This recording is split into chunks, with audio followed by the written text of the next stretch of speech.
Hey, welcome to Optimize Your Body with Martin Silva, where we talk raw, uncut facts to truly help you optimize your body. Hey guys and girls, I've got a awesome guest on the line today. My good friend out in the UK. I've known him for a few years, good friend of mine, and he runs Brotectors, which is the mental health awareness group. And yeah, so how you doing out there, huh? You good? I'm very well, thank you, mate. Thanks for having me today. Awesome, mate. Awesome. It's great to have you on again because I think you were on the 8th ever episode of Optimize Your Body, which was probably a while back now, well over a year ago. It's great to have you back on, huh? Thank you, mate. It's great to be here. Thanks very much. No worries. Yeah, if you could, I didn't mention his name, actually. His name is Aaron Corria. I don't think I mentioned his name. So, yeah, Aaron, if you could just give us a little introduction as to, you know, who you are and what Brotectors is, man. That'd be great. Yeah, so my name is obviously Aaron Corria. I run a group called Brotectors, which helps men and women sort of seek help when struggling with their mental health. I deal with a lot of emails from people all over the world. I do a lot of stuff for media, do events. So it's mainly about just encouraging people to seek help when struggling from a GP or from a friend, really. Great. And where would you say Brotectors is now in comparison to, I'll say Aaron, in comparison to where you were? I think we spoke in October 2017, so that's like I said, well over a year ago. And you started it over 2 years ago now, right? Huh? Yeah. And where would you say it is now, Brotectors? Are you managing to reach more people and getting more? Because I notice you're doing a lot of media stuff now as well. Yeah, I'm doing a lot more media stuff. Do stuff for radio, a lot of stuff for Wales Online.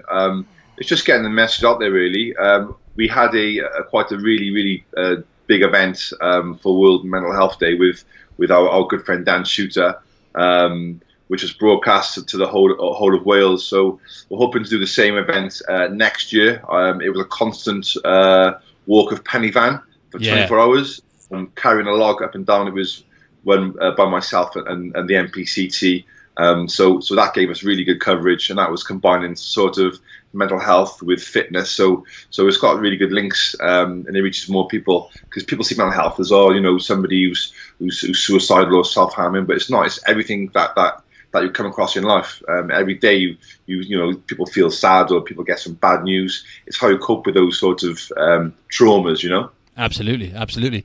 And speaking of exercise, you know, exercise is obviously been proven to be one of the most effective habits, right? When it comes to, you know, not only treating depression but actually curing it, right? So, you know, the studies show there's been almost 30 years of studies now to show, you know, exercise, even if you walk in, you know, at the minimum amount, walking for 20 to 30 minutes a day has been proven to, like I said, to treat depression and stuff like that. Obviously, all the happy chemicals you release when you're doing it, and like I just on that note, I just wanted to ask you the kind of impact, because actually I can remember now when I was actually visiting at the time when you done that event, right? Yeah. And that was pretty hardcore, though, wasn't it? I remember, because Penny Van, just explain to the listeners exactly what it was, because I remember you went up and down like 7 times, wasn't it, or something? Yeah. I mean, I think I was about 19 and a half stone at the time. And that was hard going. I'm not sure how high Penny Van is, but it's the highest mountain in Wales, I believe. Obviously, it's very, very steep. So some of the army lads were sort of smashing it, you know. And but that was really a tough challenge, especially, you know, through the night.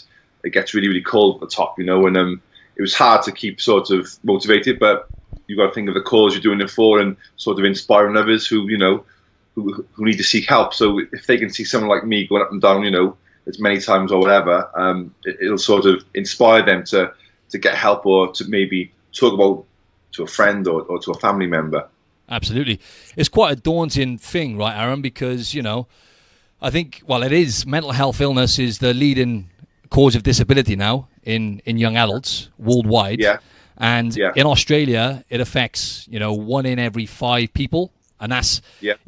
each year on average, it'll affect 1 in every 5 people, and as many as 1 in 2 people in the space of their lifetime will get affected by some sort of mental illness. And I think it's about 1 in 4 people in the UK. So, right now we're kind of facing an epidemic. It's mental health illnesses at a really high rate now. And I know you actually dealt with a lot of problems yourself, which kind of inspired you to start up Brotectors. And how would you describe, your state of mental health now? In fact, we did talk about it on the last episode, but if you could just run through the listeners exactly your experience and what you experienced with depression and how you managed to come out the other side. Yeah, I think for me, when I was dealing with depression, it was almost like I'd given up. I couldn't get up in the mornings. I couldn't sleep at night. It was almost sort of despair, and it comes to a point where I was just mentally exhausted. And I think that low point where I was contemplating suicide. I got support from my dad and from my friends. But I think if I had a sort of at the time just embraced getting help, because I thought I was just going through, I'm having a funny 5 minutes, or I just thought, maybe you need to man up and get a grip, or you're just tired, or you're working too much. But I actually needed help, and when I got to that point where I was just exhausted of trying to put that mask on or pretending to my friends I was fine, it got too much for me, really. And lucky enough, I had the right support network around me to give me that right support. So I was very, very fortunate, where some lads aren't, and it can be devastating, and the suicide rate, especially in Wales, is so high, and it shouldn't be happening, really, Absolutely. And it's great that there's movements like Brotectors who are actually really reaching people and getting the message across, that it's time to end the stigma, speak up about it. I think, one of your mottos is "we got this," right? Which is like, the bottom line is we're all in this together. I just mentioned how common it was. I mentioned to the listeners several times that I had my own issues in my early 20s. I went through a solid year or so of depression and anxiety. But I guess what I'm leading to here now is where would you say your mind is at now in comparison to when you sat down in the coffee shop that time? I remember you telling me, and you come up with the idea. Obviously, you're probably at a really low point then when you started it up. Where would you say you are now in terms of how you feel mentally? I'm a lot more better. I think for me, when I was feeling low, I remember I would go out and just get drunk all weekend, get in that cycle, do the whole Monday to Friday, feeling like absolute rubbish, and then sort of drown my sorrows by drinking. So I think obviously getting help from a life coach, speaking with friends, sort of researching mental health, I've sort of developed my coping mechanisms. So for me, the gym is a massive sort of outlet where I can sort of vent my frustrations. Even just going to the gym and just talking to people, being around sort of like-minded people who want to train, just listen to the music. It sets you in that good mindset. I do a lot more reading, and I also listen to a lot more podcasts. So I think it's all about. I couldn't give an answer for each person, but I think it's understanding how you feel as a person. Like I would like to go on walks. Someone else may listen to music, or someone else may just go to a coffee shop. It's different for everyone, but it's knowing your sort of coping mechanisms, what suits you as an individual. Absolutely. And how important do you think that is, Aaron? Because I know, obviously, for example, Aaron and I are good friends. We lived together that time for about 9 months. One day, I won't go too much into that, you know what I mean? But it was good times, though. Nice and quiet affair that was, wasn't it? No, Friday night. Good times. But you didn't actually give anything away. When I was living with you, I had no idea. You completely, as you said, at that point you were too wary about talking out about it. A lot of people think that it's a weakness, having these issues, but it's no different. I remember you saying before, it's no different to if you were to break your arm or have a problem physically with your body, you go to the doctors. This is a silent killer, right? So how important do you think it is, Aaron, having that people around you? Because we are the average. The average of 5 people. The 5 people we spend most of our time with, that is who we become on average, right? So it's very important who you surround yourself with, right, Aaron? Yeah, very important. Like I said earlier, I was so lucky to have great friends and great family. But you see these guys at weekends just sort of living the champagne lifestyle and stuff, and it does catch up with you. I see so many people get into debt, trying to get out and be a baller, or I mean, I don't really talk about drugs a lot, but that's a massive impact on people's mental health. Also, I think Instagram can have a massive effect on people's mental health. But I keep myself to myself. I've got 2 or 3 close friends. I do what I love, and I love what I do. So I think you just got to be open and honest. If you're sort of struggling and you seek help from a friend, and their answer is, "Oh, come on, we go on the have a few drinks together and get smashed," then I don't think that'd be the greatest of ideas. I think how you sort of offload to your friends and how they respond to you is it tells you everything about that person. Definitely. Be very selective your time with. 100%, mate, 100%. And like although I'm the other side of the wall in Australia now, I'm thankful I've got guys like you, and our circle of friends, is tight, and it's so important to have that network, as you said, right? So it's everything really. And what was I going to say then? I was going to say something along those lines. That's what I was going to say. In terms of Brotectors, right? Do you think that has given you, purpose is very important. Having a meaningful life with purpose is being proven to be really, really important, right? So a lot of people nowadays, guys especially, I think, have kind of lost their purpose, lost their way in the world a little bit, and they kind of don't know where they're going in a sense. And as you say, they get sucked into social media, which is fake. You're looking at other people's lives, which look perfect all the time because all the images are modified, and it's just a make believe world, right? So so how do you find that in terms of in terms of where you're at now? How do you find that? Because obviously it's giving you more purpose in life now. Protectors is what I'm trying to say. So do you think that's helped you a lot mentally, the Protectors movement? Massively. I think it's so easy to get caught in the rat race of life. You see guys punching their hours out, in work constantly. I mean, when I get up in the mornings now, it's like you said, I've got a purpose. I want to help people. I just think it's not even having a purpose, it's having a passion.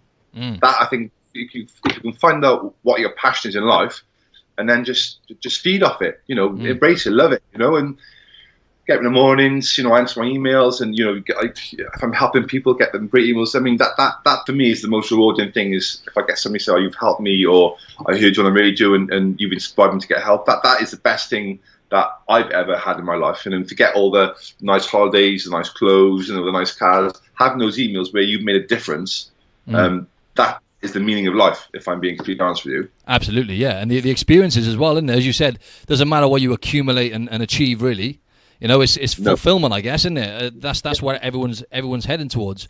And I just wanted to mention I always talk about the 3 Gs, which you've already mentioned, right? So growing is really important, right? Learning. You mentioned podcasts and reading books.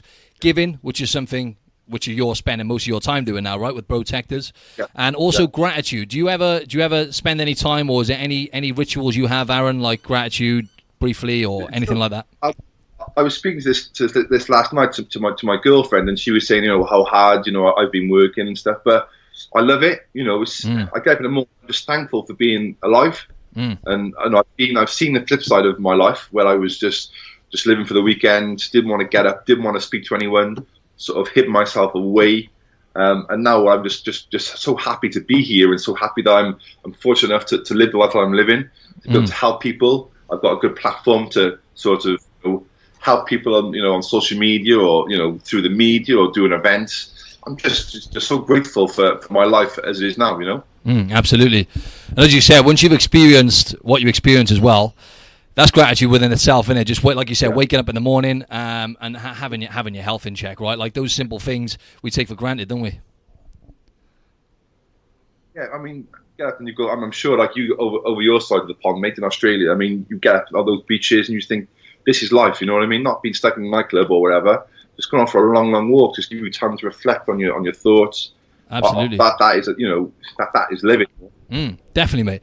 And let's just talk a little bit more about like exercise and nutrition a little bit, because I noticed in the new year you on a bit of a mission, weren't you? Getting yourself in tip top shape and getting back on your fitness campaign. How would you say you felt? Because obviously you must have had to, because there's a huge link, Aaron, between you might have heard between the gut and the brain. So the gut actually they find the gut actually produces like over 20 different hormones. I think like 90% of the serotonin in the body is produced in the gut. So obviously what we eat does play a big part in our mental health. How have you found it since you've been eating healthier and training more? Yeah. Is there a difference in how you feel? Oh, mate. I mean, over Christmas, as you know, I like to eat. I was consuming silly calories. Like. So I think after Christmas, I came in at literally about 20 stone 4, and I just felt so like lethargic.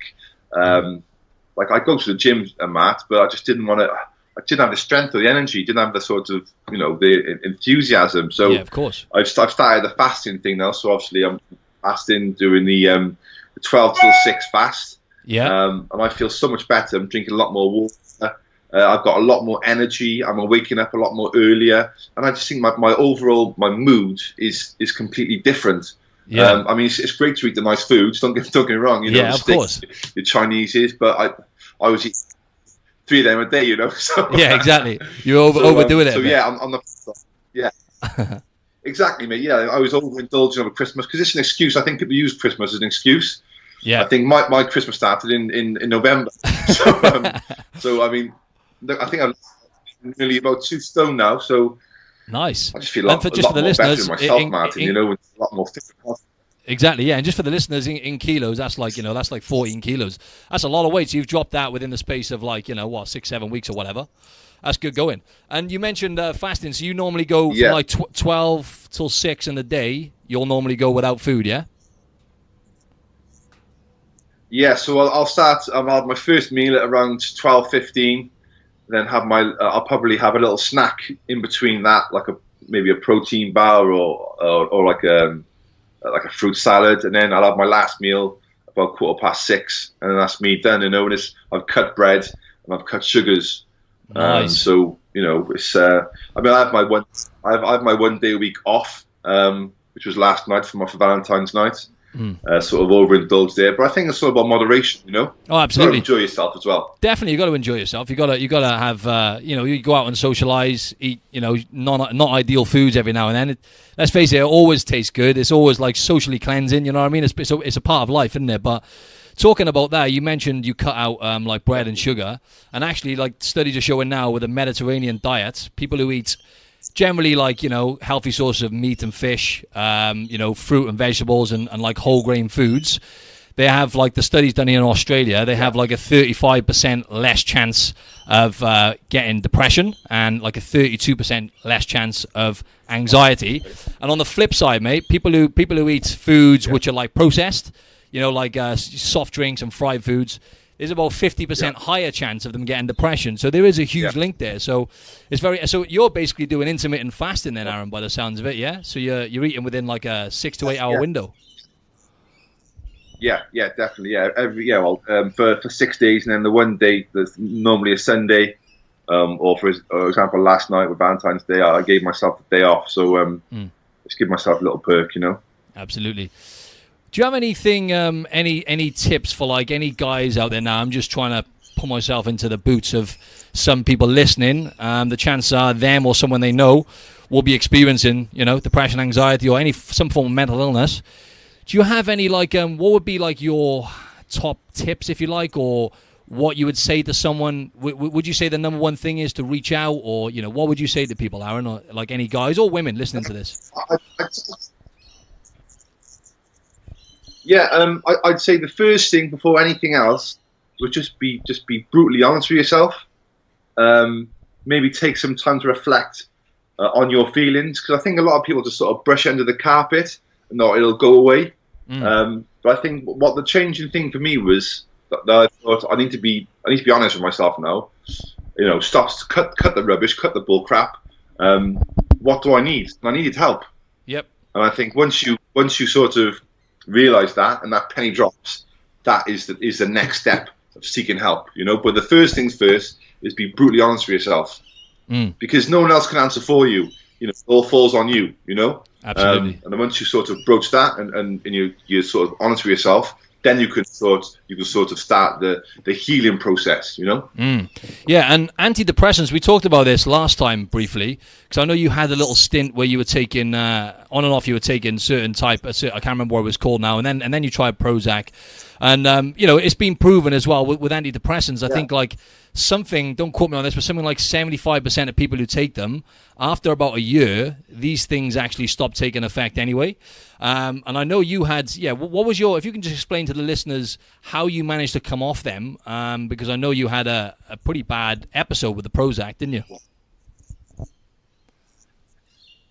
Yeah, the Prozac. I mean, I can't speak for everyone who takes Prozac. I'm just going on what I felt. The Prozac, I just felt like zombified. I know it does take a while to kick into your system. I think it takes around 2 weeks, but I was just literally just so sort of solemn-faced, couldn't sleep. I felt no emotions. I just felt exhausted. I just couldn't be bothered sort of getting, you know, excited or feeling sad. Just flat. And for me, that was a no-no, you know. And then also I've tried sertraline, citalopram, which does work. But, you know, I want to be at a place in my life where I don't need to use chemicals to make me feel better. Or I understand people do need them. Absolutely, because some people can go through really, really bad bouts of depression where there's flow. But for me, knowing what I know now, I mean, I've dealt with this for nearly 7 years now. And they'll never leave me, and I know that. And maybe one day I will have to go back onto them. I'm not saying I won't, but I think for me it was all about having ownership of my illness, and basically owning my coping mechanisms and understanding myself. And I'm not saying don't use them. If you know, go to your GP and they know a lot better than I know. I can only speak for myself. But yeah, I'm happy now. I'm a happy place where I'm at now, and I'm sort of meds free, as they say, you know. And how long have you been med free for then now, Aaron, altogether? I've been med free for about, I'd say about a year now. I mean, there has been times where I've had to consider going back onto them. But I just think going back and forth to the GP and expressing how you're feeling, I think it's just being honest with yourself. I'm not going to say that I'm never going to go back onto them, because you don't. They sort of aided me a lot when I first sort of had depression, but I wanted to be in a place where I didn't need to take tablets every day. And there are studies where certain medications do affect your testosterone levels. They can affect your sex drive. And I think for me, I wanted to sort of keep myself as clean, as healthy as possible, you know? Absolutely.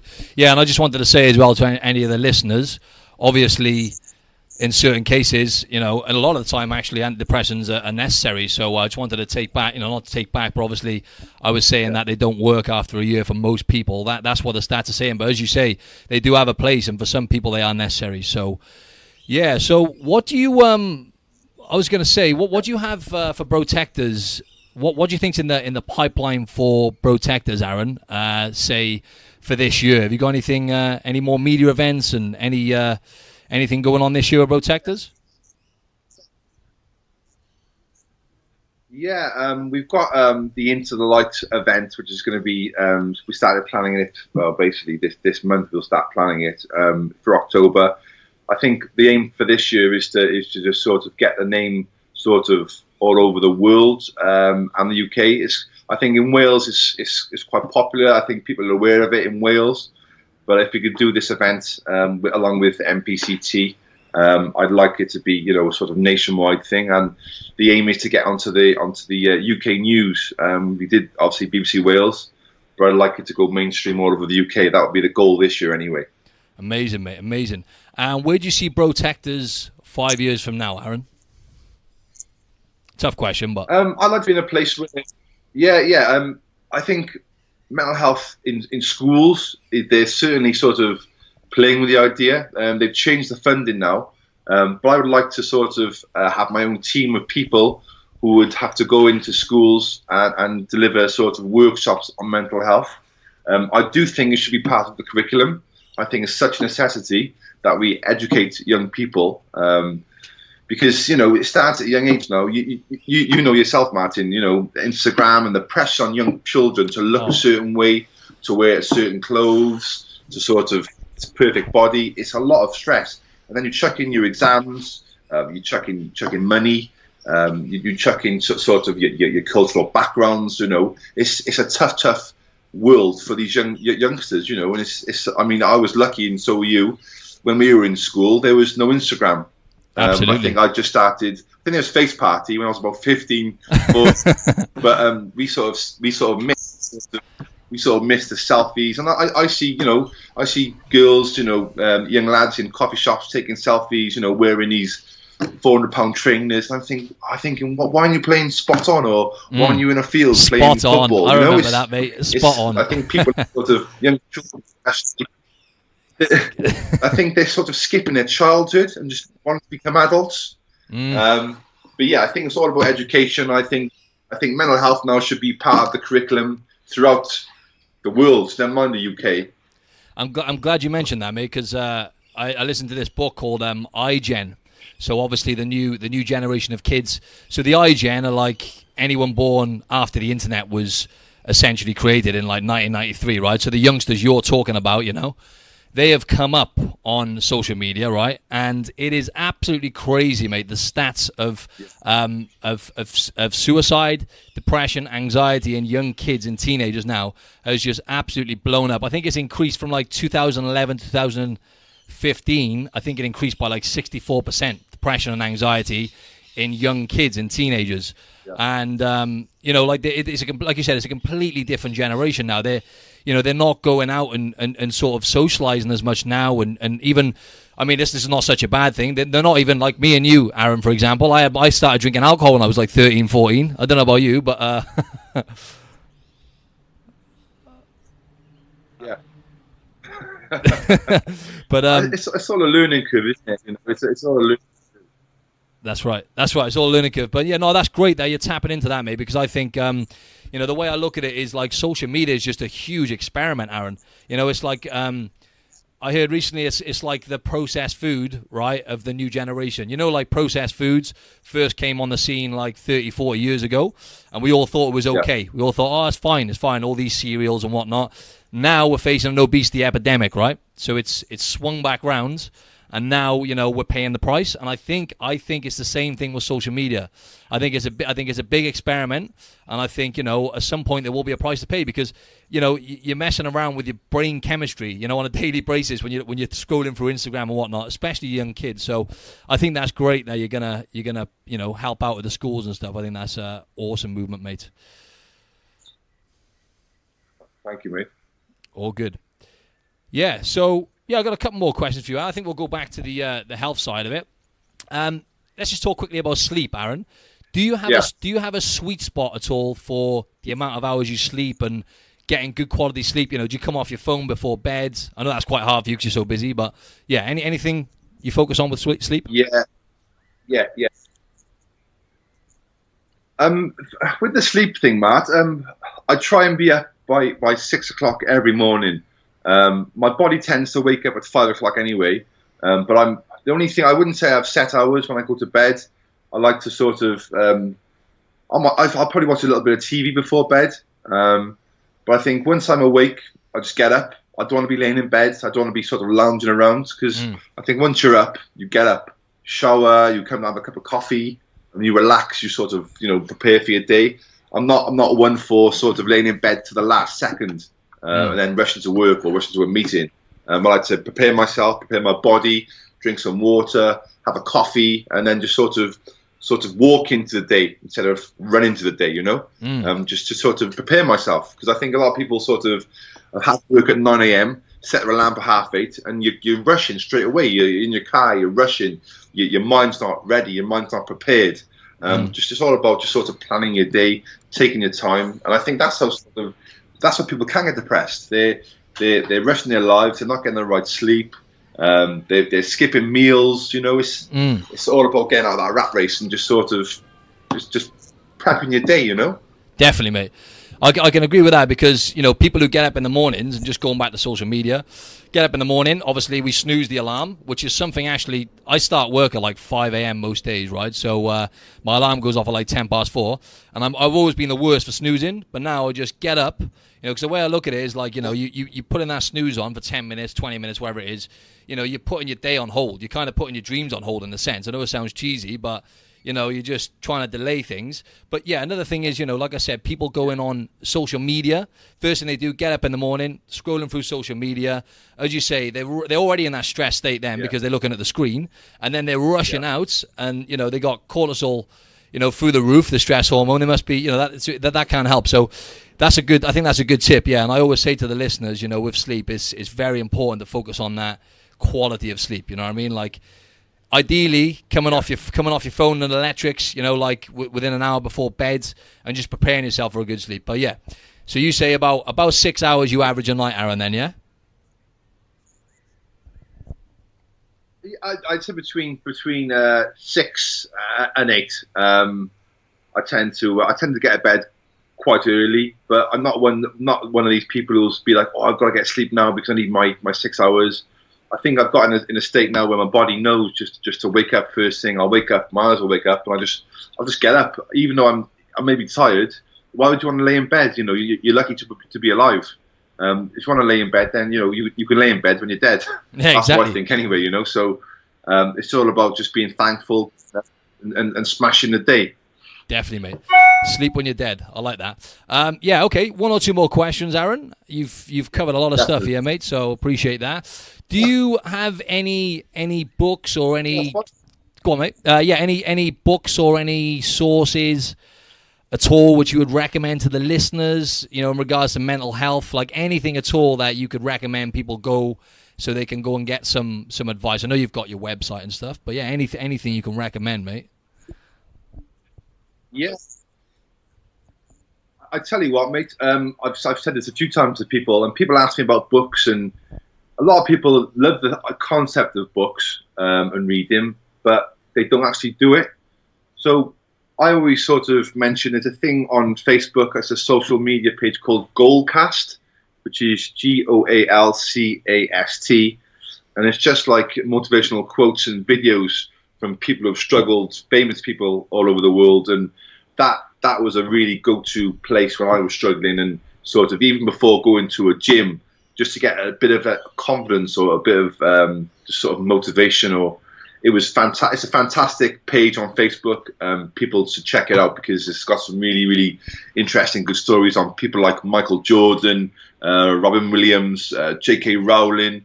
And it just gives you some really good tips and sort of inspiration to get off your ass and smash your dreams, you know? Yeah, Goalcast. I'll remember that one. Thanks for that, mate. Yeah, and that's another good thing. You know, a lot of high-profile people are coming out and talking about it now, which is great, man. So I think, you know, ending the stigma is key. And there's one thing I forgot to ask you, actually, because I know you mentioned before you had a life coach. Now, I'm a big believer in like, although I haven't had it, I had it a little bit myself. Actually, I had a therapist, but I'd done the cognitive behavioral therapy, the CBT, when I had my mental issues. But it seems like, you know, to talk about things to someone is, as we've said, is really important. So what's your thoughts on like a life coach or a psychotherapist, those kind of things? I mean, do you rate those kind of things for people? Yeah. Well, definitely, Martin. Obviously, you're a PT. You're sort of an expert in your field. Then I would obviously go for either life coach. I was lucky enough. My best friend, you know, obviously Luke. He paid me to go see this therapist, this life coach, and I thought, oh, it would be loads of rubbish, you know, somebody just trying to rip you off. So he made me go. He paid for it and forced me to go, and it was the best thing that's probably ever happened to me. He sort of changed my life, really. Such an inspiring and an awesome guy. I've been to see different doctors, Martin. I've had anger management. I've had hypnotherapy. And nothing came even close to seeing this guy. His name's Jermaine Harris. He was absolutely awesome. Pulled me out of me. Made me believe I was good enough. I could achieve anything I wanted to do. And without him, Brotectors wouldn't have been born.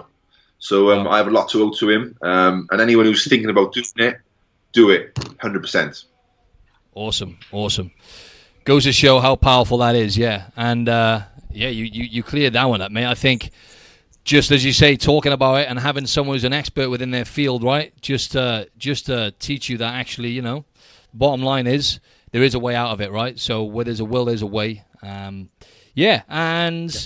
I guess that's it, Aaron. Where can the listeners find you, my man? Where's the best places to find you? Instagram, website. I'll add it to the show notes anyway, mate. But best place. Yeah, the best place to find me would be on www.brotectors.co.uk, Instagram @Brotectors, Twitter @Brotectors, and I think that's it. I think we've got a Facebook page yet, Facebook Brotectors. So anyone sort of struggling or want some advice, or just check the site out, and I'll be happy to help. Awesome, Aaron. Thanks a lot for your time, mate. That's a wrap, mate. Thanks for chiming in, buddy. Amazing. Thanks for having me on, and thanks for all the questions, mate. That was awesome. Absolute pleasure, mate. See you soon, mate.